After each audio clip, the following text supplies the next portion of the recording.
Welcome to the Soccer Box, guys. I'm happy to give you a tour today of our facility. I want to show you exactly what every specific training space is and the intention behind it. The training spaces in the Soccer Box are our field, our technical training area, and also our box soccer courts.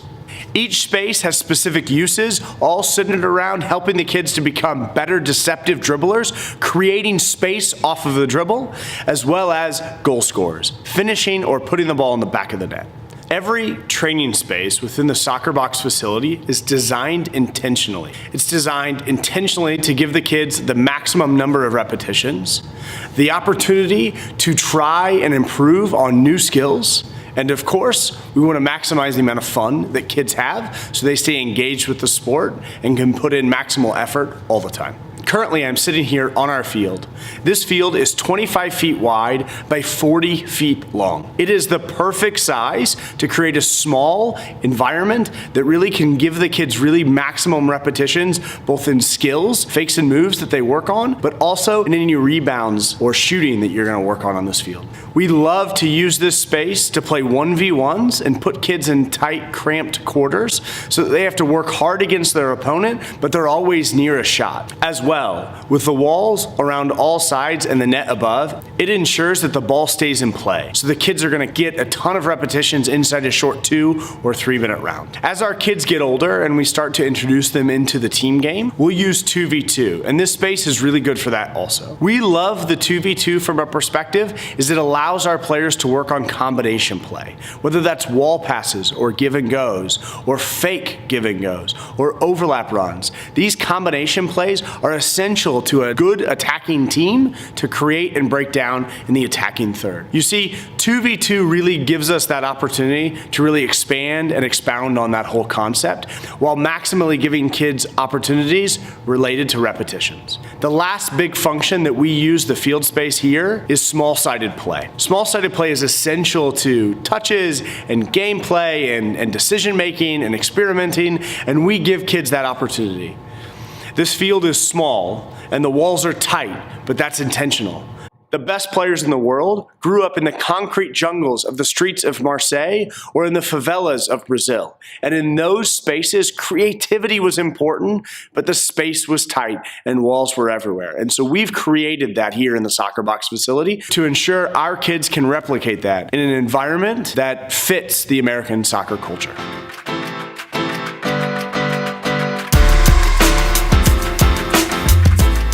This is the technical training area. This space provides us a few different opportunities to push the kids and stretch the kids related specifically to the fakes and the moves that we teach. Whether it's the scissors or the Maradona or the L-turn or the Puskas, we can really help the kids improve both their technical perfection related to the skill and the technique of the skill, as well as their confidence and ability to perform that skill under pressure. You'll see the mirror right behind me.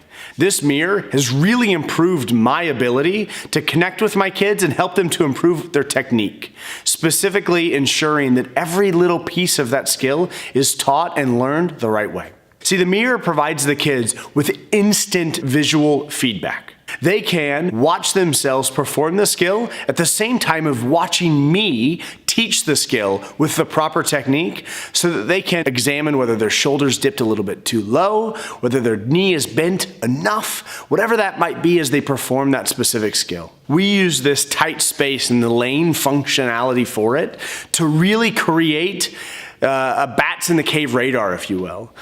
When in a dark cave, bats who can't see have this almost magical sonar that enables them to move and traverse the really tight spaces with thousands of bats in it and not fly into each other. This space here, when we ask the kids to work on the skill and to go after it, whether it be the scissors or the L-turn or the Puskas, they're able to navigate through that space in a really initially difficult way, but quickly over time, the ability to kind of move without bumping into each other. And that tight space and that tight real estate makes them have to be extra vigilant on keeping that ball close. And we found that to be really helpful to improve their ability to perform the skill intuitively without thinking about it, but also to improve their technique for the skill.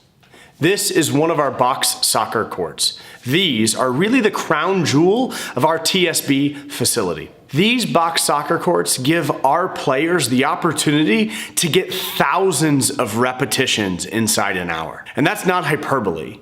When we give the kids the opportunity to really pound a ball against the wall in a really dynamic and pressured environment that these box soccer courts provide, we're able to really massively increase the trajectory of which that they gain that skill, the skill acquisition of first time and second time shooting. In an outdoor training environment, if you choose to work time finishing, you're going to spend 30, 40 minutes for just 2 or 3 or 10 viable quality repetitions per player related to finishing. These boxes and the size ensure kids are going to take the ball off of the wall, one of the 4 walls, at varying heights, at varying angles, and each time they've got to hit that shot first time and put it back on the front wall. We've got the targets in either corner as a visual to help the kids see that they're looking to place the ball in the corner. The ball comes off that front wall and ricochets for the next player to quickly move, adjust their play,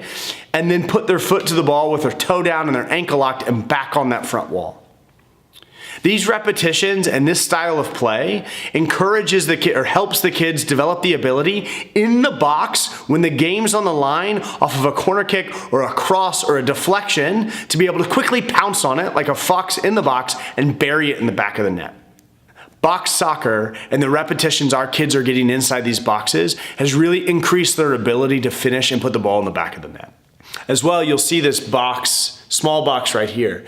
We have a small box at either end of the box soccer court because we love to use this box soccer court not just for shooting, but also a really tight space and force kids to play 1v1, having to use skill to create a bit of space. There's not much space, but just a bit of space to squeeze the ball past the defender and put it in the net. The kids enjoy that variance, and it really enables us to use these box soccer courts not just for shooting, but also for skill training and intuitive skill training, so the kids can use the skill under increasing pressure. The box being small ensures they get a lot of touches and the ball never escapes, and every second is a second that they're using to improve their ability. Super efficient.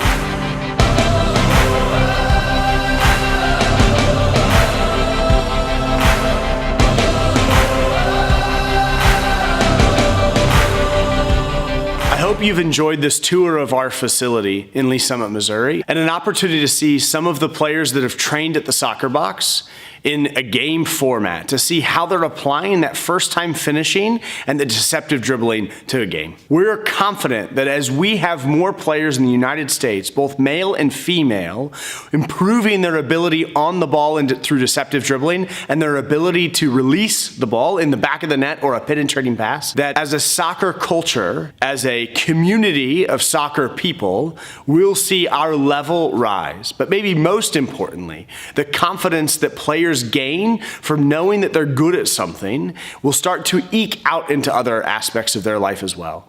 And these players that train at the Soccer Box won't just be phenomenal soccer players, but they'll also be great people having a positive impact on their community.